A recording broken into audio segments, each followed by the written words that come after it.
So hello guys, at for today's video, ipapakita ko po sa inyo yung transformation nitong barangay P. Javier. Kung nakikita nyo no, sunog po yung mga puno dito. Kaya ipapakita ko po sa inyo ngayon yung transformation nito ngayong September 29, 2024. So ito pong video na to ay kuha po ito noong kasagsagan ng summer dated May 2024. Iba ang panahon ngayon, hindi kayo nakakahalata. Ang tindi ng init ngayon. Hindi nyo nararamdaman.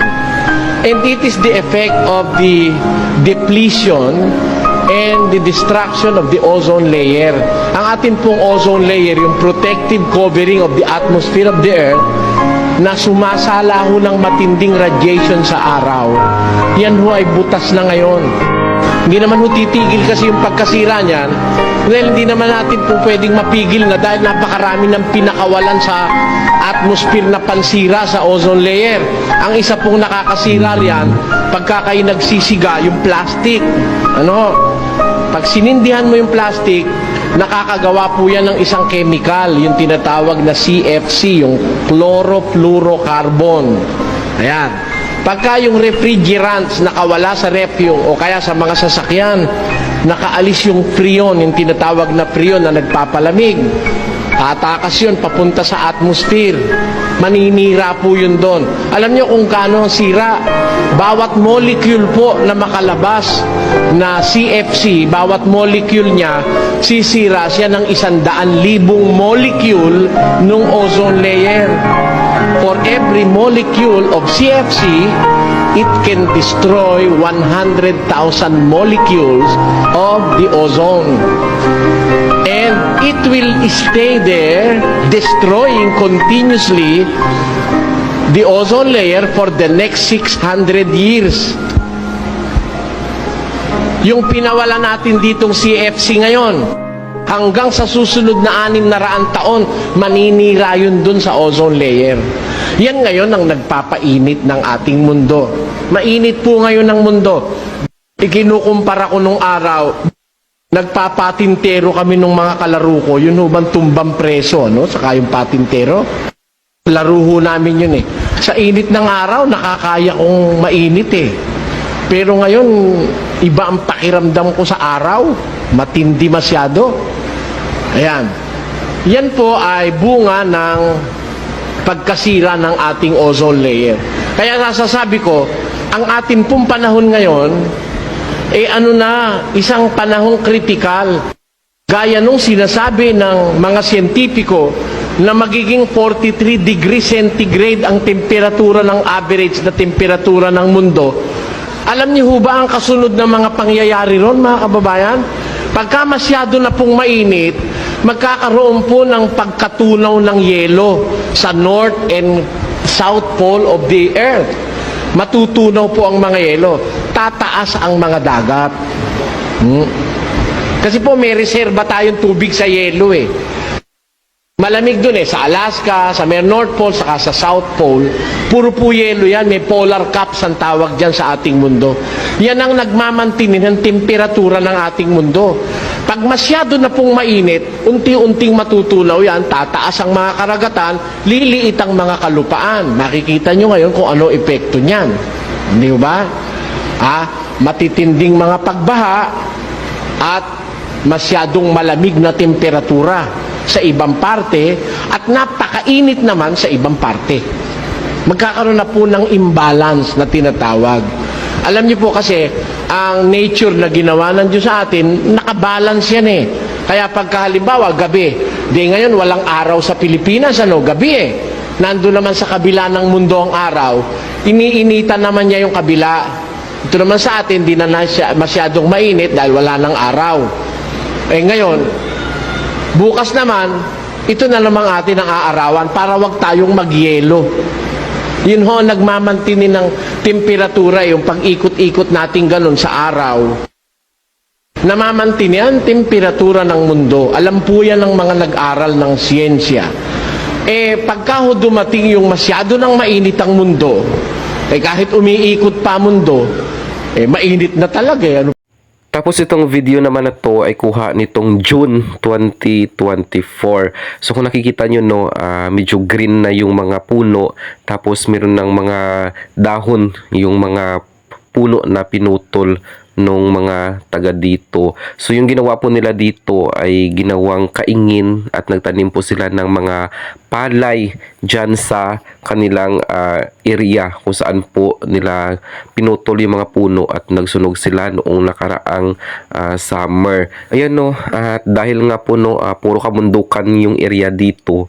So wala talaga silang tataniman ng kanilang mga palay. So yung ginagawa nila kapag summer, ganito po, nagpuputol po sila ng mga puno.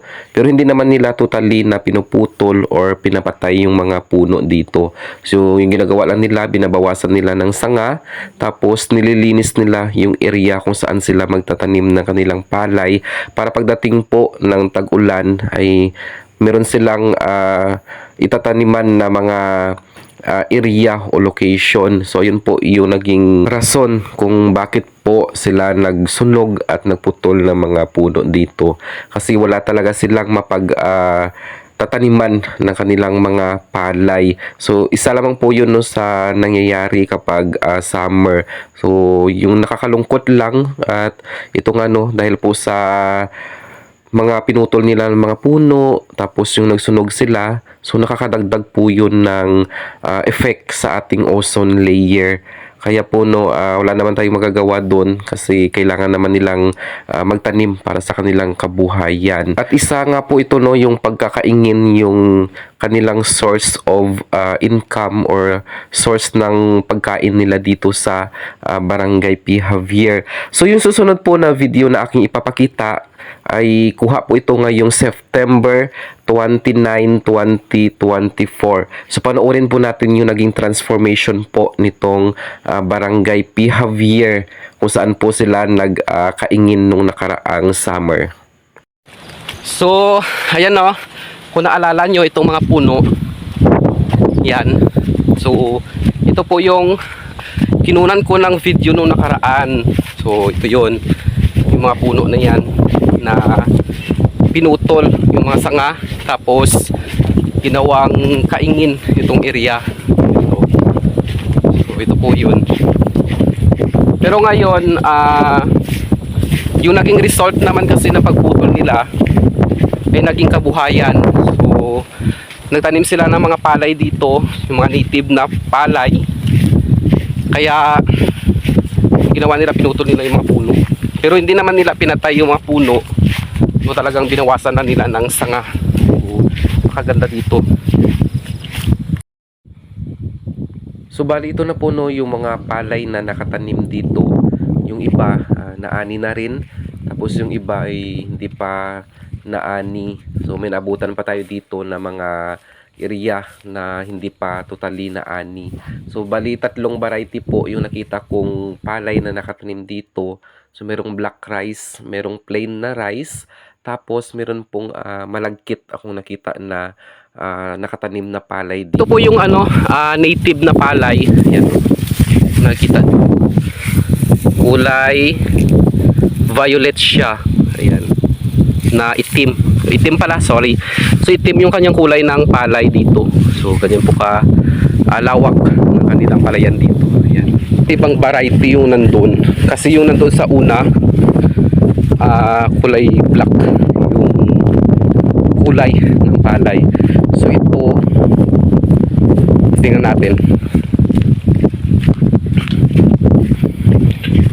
So dito naman guys, ibang klaseng variety naman yun nandito. Ayan po. So iba siya dun sa nauna kanina. Diba napakalawak ng hanggang doon. Ayan. Makaganda talaga tingnan ng mga palay dito. Ganyan siya kaitim yung palay dito oh. Hindi ko na alam kung malagkit ito or hindi. Pero ibang variety naman to nandito oh. So makikita nyo kulay itim talaga siya ba.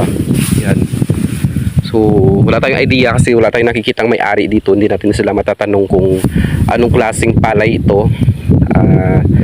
Ito kasi ay for ano lang sa mga area na hindi siya masyadong matubig. So nabubuhay sila sa tubig ulan lang. at saka sa kahit na mainit, so kayang-kaya nilang i-sustain yung kanilang life. Diba makaganda dito? Yan.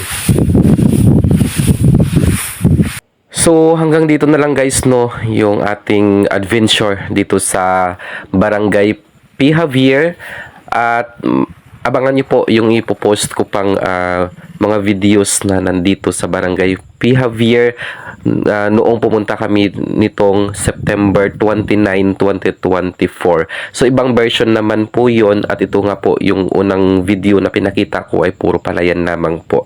So abangan nyo po ang susunod na video na aking i-upload sa aking Facebook page na Lakwatserong Colasinio.